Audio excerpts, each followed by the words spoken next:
Assalamualaikum, Mbak. Waalaikumsalam, Mbak. Oke, jadi saya Perawat Dewi di sini nanti saya akan memberikan informasi kepada Mbak Iya. tentang eh, kontrasepsi IUD atau alat Hmm. KB. Oh iya.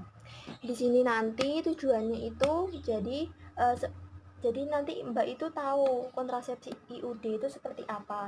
Jadi sebelum sebelum pemasangan kontrasepsi IUD, jadi Mbak harus tahu terlebih dahulu tentang kontrasepsi IUD tersebut. Oh iya. Nanti di sini saya akan membutuhkan waktu sekitar 10 menit untuk menyampaikan semuanya. Apakah Mbak bersedia? Iya, bersedia. Ya. Yang pertama yaitu tentang definisi kontrasepsi IUD. Jadi kontrasepsi IUD itu kontrasepsi yang dimasukkan ke dalam rahim.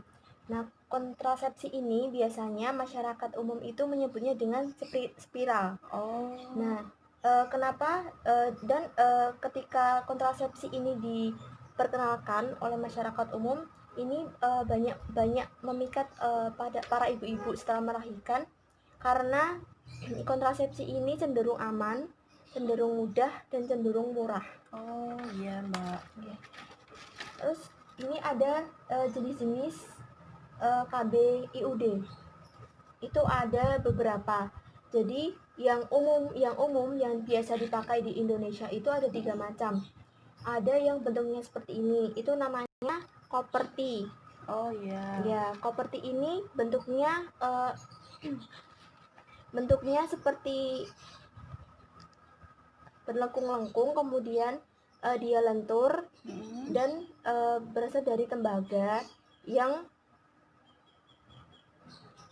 berada pada kedua lengan KB IUD dan batang IUD. Oh.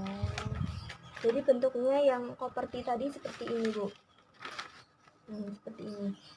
Kemudian yang kedua ada KB IUD Novati. Oh. Ini bentuknya sama, cuman yang di bagian ujung sini itu seperti Agak melengkung, berbeda ya, Mbak? seperti agak ada cekungannya gitu. Oh iya iya. Kemudian yang ketiga ada Mirena. Ini bentuknya sama seperti yang KB cover yang KB Novati tadi, bentuknya sama.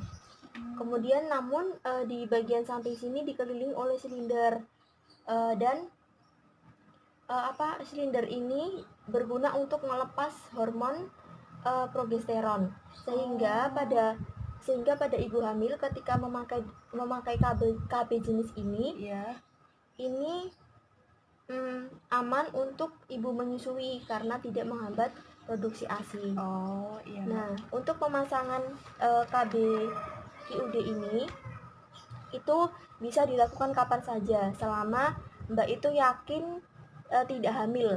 Oh Ya, iya. pada saat itu Mbak merasa tidak hamil. Jadi sepanjang siklus haid Mbak itu biasanya kalau menjelang hamil 2 minggu sebelum haid itu bisa dilakukan pemasangan KB ini. Ya, kemudian KB ini juga bisa dipasangkan ketika setelah persalinan. 2 hari setelah persalinan atau bahkan Mbak bisa 4 minggu pasca persalinan. Jadi dipastikan Mbak itu kehamilannya yang pertama itu kehamilan tunggal. Jadi bayinya cuma satu. Jadi tidak ada bayi yang tertinggal. Kemudian bisa dilakukan setelah Mbak mengalami keguguran. Ini bisa dipasangkan apabila tidak ada indikasi infeksi pada vagina. Kemudian jika terjadi infeksi itu bisa dipasang 3 bulan setelah sembuh. Nah, seperti itu. Atau apabila Mbak tidak merasa yakin dengan KB jenis ini, bisa memakai KB jenis yang lain. Kemudian jika ganti dari metode lain, yaitu jika telah memakai KB lain yang benar atau tidak bersenggama sejak haid terakhir, KB ini boleh dipasang. Jadi semisal Mbak itu tidak melakukan hubungan seksual dengan suami Mbak. Nah, itu KB-nya boleh dipasang. Iya boleh dipasang seperti itu. Oh. Terus selama pemasangan KB ini jadi Mbak itu harus melakukan kontrol secara rutin untuk mengetahui KB itu terpasang dengan benar atau tidak. Iya. Nah itu kontrolnya itu bisa sekitar 2 minggu, sekitar sampai 1 bulan. Kemudian setelah 3 bulan setelahnya juga kontrol. Kemudian setelah 6 bulan berikutnya juga kontrol.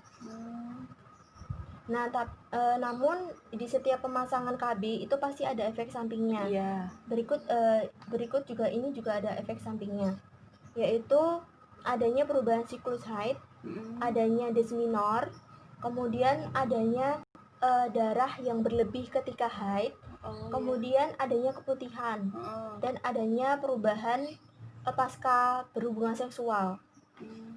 Nah, untuk KB jenis ini itu boleh dilakukan pada ibu hamil dengan gangguan metabolik itu seperti obesitas. Kemudian untuk gangguan pada jantung itu untuk ibu dengan hipertensi itu juga aman. Kemudian ibu dengan penyumbatan pada pembuluh darah itu juga aman. Kemudian untuk gangguan neurologi seperti migrain, kepala pusing itu juga aman untuk pemasangan KB jenis ini.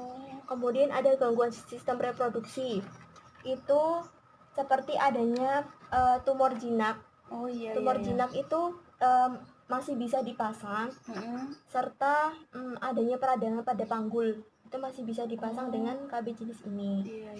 Nah, untuk gangguan hematologi itu gangguan pada peredaran darah seperti anemia, seperti itu masih bisa dipasang. Kemudian untuk penyakit infeksi itu penyakit yang disebabkan karena infeksi virus seperti HIV itu masih boleh.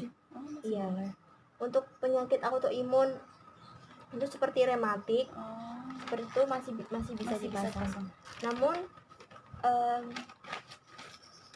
Namun juga pada ibu hamil dengan penyakit tertentu itu tidak boleh dipasang kontrasepsi jenis ini, seperti ibu yang mengalami kehamilan, kemudian ibu yang mengalami penyakit neoplastik. Penyakit neoplastik itu seperti kista. Jadi kan itu tumornya ganas ya. Jadi itu sebaiknya tidak dilakukan kontrasepsi jenis ini, bisa diganti dengan yang lain. Kemudian adanya perdarahan vagina di luar siklus haid yang sangat deras. Kemudian bentuk rahim yang tidak normal itu bisa jadi rahimnya lebarnya tidak sama dengan wanita yang lain. Itu juga tidak boleh dilakukan kontrasepsi jenis ini. Kemudian penggunaan kontrasepsi jenis ini tidak boleh pada wanita yang alergi jenis jenis tembaga. Jadi tidak boleh dilakukan kontrasepsi jenis ini. Pemasangan ya. Iya. Demikian yang dapat saya sampaikan, Mbak, dari apa yang saya sampaikan tadi. Apakah ada yang ditanyakan? Insya Allah tidak, sudah paham. Iya. Jadi untuk mengetahui apakah Mbak sudah jelas, saya akan bertanya untuk yang yang waktu kontrol untuk kontrasepsi IUD itu kapan saja? Bisa dari 2 minggu sampai 1 bulan. Bisa juga setelah 3 bulan bisa dikontrol lagi. Iya, benar.